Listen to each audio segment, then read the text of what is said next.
Friends, ఆర్బీఐలో job అంటే ఎంత ప్రెస్టీజియస్గా ఉంటుందో అందరికీ తెలుసు. ఇండియాస్ మోస్ట్ పవర్ఫుల్ బ్యాంక్ వచ్చేసేసి రిజర్వ్ బ్యాంక్ ఇండియా అనమాట. 650 అసిస్టెంట్ పోస్టులకైతే నోటిఫికేషన్ రిలీజ్ చేయడం జరిగింది. శాలరీ ఆల్మోస్ట్ 58,000 పర్ మంత్ అయితే ఇస్తుంది.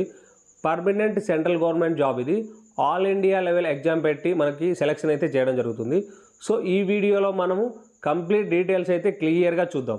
Eligibility, age limit, exam pattern, salary, apply process step by step explain అయితే చేస్తాను. వీడియో లాస్ట్ వరకు చూడండి, బికాస్ ఇంపార్టెంట్ టిప్స్ కూడా చెప్తాను. రిజర్వ్ బ్యాంక్ ఆఫ్ ఇండియా నుంచి 650 అసిస్టెంట్ పోస్టులు అయితే నోటిఫికేషన్ రిలీజ్ చేయడం జరిగింది. ఈ పోస్టులకు సంబంధించి మనము ఆన్లైన్లోనే అప్లై చేయాలని మనకు నోటిఫికేషన్ ఇవ్వడం జరిగింది. సో మనకి ఇక్కడ అఫీషియల్ వెబ్సైట్ ఇచ్చారు కదా, www.rbi.org.in అని. మనం ఈ వెబ్సైట్లోకి వెళ్ళి మనము ఆన్లైన్ అప్లికేషన్ ఫామ్ అనేది ఫిల్ చేసి అప్లై చేయాల్సి ఉంటుంది. ఇక్కడ ఇచ్చారు చూడండి, ఆన్లైన్ అప్లికేషన్ ఫామ్ అని. మనం ఈ ప్రాసెస్ అంతా ఆన్లైన్లోనే కంప్లీట్ చేయాల్సి ఉంటుంది. డిస్క్రిప్షన్లో నేను లింక్ ఇస్తాను, మీరు అక్కడి నుంచైనా ఈ ప్రాసెస్ అంతా కంప్లీట్ చేయొచ్చు. ఇంపార్టెంట్ డేట్స్ అయితే ఇచ్చారు చూడండి.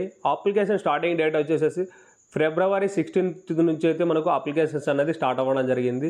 అంటే ఇప్పటికే ఈ అప్లికేషన్ ప్రారంభమైతే అయింది. సో మనకి ఎండ్ డేట్ వచ్చేసి March 8 ఇచ్చారు. March 8 లోపు అయితే మీరు ఈ జాబ్కి అయితే అప్లై చేసేసుకోండి. అలాగే ఈ జాబ్కి సంబంధించి ప్రిలిమినరీ ఎగ్జామ్ అన్నది మనకు April 11th అయితే మనకు కండక్ట్ చేస్తున్నామని అయితే చెప్తున్నారు. దీనికి సంబంధించిన మెయిన్ ఎగ్జామ్ కూడా June 7th అయితే కండక్ట్ చేస్తున్నామని మనకు నోటిఫికేషన్లు అయితే చెప్పడం జరిగింది. సో ఇక్కడ ఎలిజిబిలిటీ క్రైటీరియా ఇచ్చారు చూడండి. ఇండియన్ సిటిజన్ అయితే చాలు ఈ జాబ్స్కి అయితే అప్లై చేసుకోవచ్చు. అలాగే మనకి ఇక్కడ ఏజ్ లిమిట్ కూడా ఇవ్వడం జరిగింది. ఏజ్ లిమిట్ వచ్చేసేసి 20 years నుంచి 28 years లోపు ఉంటే మనము ఈ జాబ్స్కి అయితే ఎలిజిబుల్ అనమాట. ఈ జాబ్స్కి అప్లై చేసుకోవచ్చు. అలాగే ఇక్కడ ఏజ్ రిలాక్సేషన్ కూడా ఇవ్వడం అయితే జరిగింది. ST SC వాళ్ళకు వచ్చేసేసి 5 years ఏజ్ రిలాక్సేషన్ కల్పించారు. అంటే 33 years వరకు అయితే వీళ్ళు అప్లై చేసుకోవచ్చు. అలాగే అదర్ బ్యాక్వర్డ్ క్లాసెస్ అంటే ఓబీసీ క్యాండిడేట్స్ వచ్చేసేసి 3 years వరకు ఏజ్ రిలాక్సేషన్ అనేది కల్పించడం జరిగింది. అంటే అప్ టు 31 years వరకు అయితే వీళ్ళు అప్లై చేసుకోవచ్చు. తర్వాత వచ్చేసేసి పీడబ్ల్యూ క్యాండిడేట్స్, వీళ్ళకు 10 years అయితే ఏజ్ రిలాక్సేషన్ కల్పించడం జరిగింది. తర్వాత ఎక్స్ సర్వీస్మెన్స్ కూడా ఏజ్ రిలాక్సేషన్.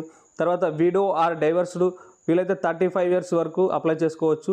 సో ఇలా అయితే ఏజ్ రిలాక్సేషన్ కల్పించడం జరిగింది. సో మీరు ఈ టేబుల్ని ఒకసారి గమనించి మీరు ఈ జాబ్స్కి అయితే అప్లై చేసుకోండి.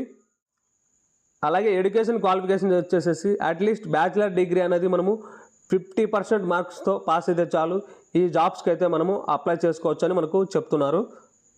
ఇక్కడ సెలెక్షన్ ప్రాసెస్ అన్నది ప్రిలిమినరీ అండ్ మెయిన్ ఎగ్జామ్స్ పెట్టేసి అయితే మనల్ని సెలెక్ట్ చేయడం అయితే జరుగుతుంది.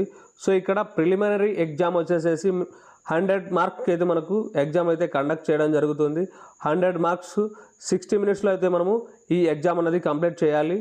ఇంగ్లీష్ లాంగ్వేజ్కి సంబంధించి 30 questions, న్యూమెరికల్ అబిలిటీకి సంబంధించి 35 questions, రీజనింగ్ అబిలిటీకి సంబంధించి 35 questions, మొత్తం 100 questions మనము ఈ ఎగ్జామ్స్ అయితే రాయవలసి ఉంటుంది. విత్ 60 minutesలో అయితే మనము ఈ ఎగ్జామ్ అనేది కంప్లీట్ చేయవలసి ఉంటుంది. తర్వాత వచ్చేసేసి మనకి మెయిన్ ఎగ్జామ్ కూడా ఉంటుంది.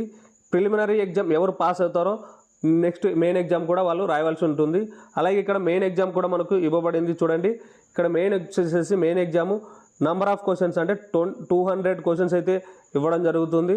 200 మార్క్స్కి ఇది 135 minutesలో మనం కంప్లీట్ చేయాల్సి ఉంటుంది. ఇక్కడ సబ్జెక్ట్ ఇచ్చారు చూడండి. Test of reasoning, test of English language, test of numerical ability, test of general awareness, test of computer knowledge. ఇలా టోటల్ 200 questions అయితే మనము ఎగ్జామ్ అనేది రాయాల్సి ఉంటుంది. విత్ 135 minutesలో మనము కంప్లీట్ చేయాల్సి ఉంటుంది. ఈ 2 ఎగ్జామ్స్ కంప్లీట్ చేసిన తర్వాత మెయిన్ ఎగ్జామ్ మనం కంప్లీట్ చేసిన తర్వాత మనకు LPT టెస్ట్ అనేది వీళ్ళు కండక్ట్ చేయడం జరుగుతుంది. LPT టెస్ట్ ఇక్కడ ఇచ్చారు చూడండి, లాంగ్వేజ్ ప్రొఫిషియన్సీ టెస్ట్. మనకు లాంగ్వేజ్ ప్రొఫిషియన్సీ టెస్ట్ కండక్ట్ చేసేసి మనకు జాబ్ అనేది వీళ్ళు కల్పించడం జరుగుతుంది. ఎగ్జామ్ సెంటర్స్ అన్నది అక్రాస్ ఇండియా వైజ్ అయితే వీళ్ళు ఎగ్జామ్ సెంటర్స్ అనేది కల్పించడం జరిగింది. ఇక్కడ ఇచ్చారు చూడండి, ఎగ్జామ్ సెంటర్స్ జోనల్ వైజ్గా అయితే ఇవ్వడం జరిగింది. ఈస్ట్ జోన్కి సంబంధించి కోల్కతా, భువనేశ్వర్, పాట్నా ఇలా ఈస్ట్ జోన్కి సంబంధించి అయితే ఇవ్వడం జరిగింది. అలాగే వెస్ట్ జోన్కి సంబంధించి భోపాల్, ముంబై ఇలా అయితే ఇవ్వడం జరిగింది. సో నార్త్ జోన్ కూడా ఇచ్చారు. అలాగే మనకు సౌత్ జోన్కి సంబంధించి ఇచ్చారు చూడండి. సౌత్ జోన్కి సంబంధించి బెంగళూరు, చెన్నై, హైదరాబాద్, తిరువనంతపూర్. సో మనకు సౌత్ జోన్కి సంబంధించి ఈ సిటీస్లో అయితే మనకు ఎగ్జామ్ అనేది కండక్ట్ చేస్తారు. సో మీకు దగ్గరలో ఉన్న సిటీస్కి అయితే అప్లై చేసుకోండి. మీరు ఎగ్జామ్ అనేది రాయడానికి ఈజీగా ఉంటుంది కాబట్టి. ఎగ్జామినేషన్ ఫీ అయితే ఇవ్వడం జరిగింది. SC, ST, PW, ex service మెన్స్కి అయితే అమౌంట్ వచ్చేసేసి 50+18% జిఎస్టీ అయితే మెన్షన్ చేశారు. తర్వాత జనరల్, ఓబీసీ, ఈడబ్ల్యూఎస్ క్యాండిడేట్స్కి అయితే 450+18% జిఎస్టీ అయితే కలెక్ట్ చేయడం అయితే జరుగుతుంది. స్టాఫ్ ఇచ్చారు చూడండి. స్టాఫ్ అంటే ప్రీవియస్గా ఆర్బీఐలో ఎవరైతే వర్క్ చేస్తుంటారో వాళ్ళకైతే ఎటువంటి ఎగ్జామినేషన్ ఛార్జెస్ అయితే వీళ్ళు కలెక్ట్ చేయడం అయితే లేదు. అప్లికేషన్లో వేకెన్సీస్ ఏ ప్రాంతానికి ఎన్ని ఖాళీ ఉన్నాయని కూడా ఇక్కడ చూపించడం జరిగింది.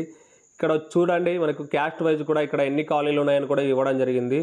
ఎస్సీకి ఎన్ని ఖాళీలు ఉన్నాయి, ఎస్టీకి, ఓబీసీకి, అలాగే ఈడబ్ల్యూఎస్కి ఎన్ని పోస్టులు ఖాళీగా ఉన్నాయి, ఏ ప్రాంతానికి ఖాళీగా ఉన్నాయని కూడా మనకు ఇక్కడ క్లియర్గా ఇవ్వడం అయితే జరిగింది. హైదరాబాద్కి సంబంధించి మనకు టోటల్ 11 పోస్టులు అయితే ఖాళీగా ఉన్నాయి. అలాగే అహ్మదాబాద్కి సంబంధించి 20 పోస్టులు, తర్వాత వచ్చేసేసి భోపాల్కి 30 పోస్టులు, ఇక్కడ చెన్నైకి వచ్చేసేసి 53 పోస్టులు, అలాగే ముంబైకి వచ్చేసి ఓవరాల్గా ముంబైకి అయితే ఎక్కువ పోస్టులు అయితే ఇక్కడ ఇవ్వడం జరిగింది, 249 పోస్టులు. సో మీరు ఇది ఒకసారి అబ్జర్వ్ చేసుకొని అప్లై అయితే చేసుకోండి. మీరు ఏ స్టేట్కి అయితే అప్లై చేసుకుంటారో ఆ స్టేట్కి సంబంధించిన లోకల్ లాంగ్వేజ్ అయితే మీకు రావాలి.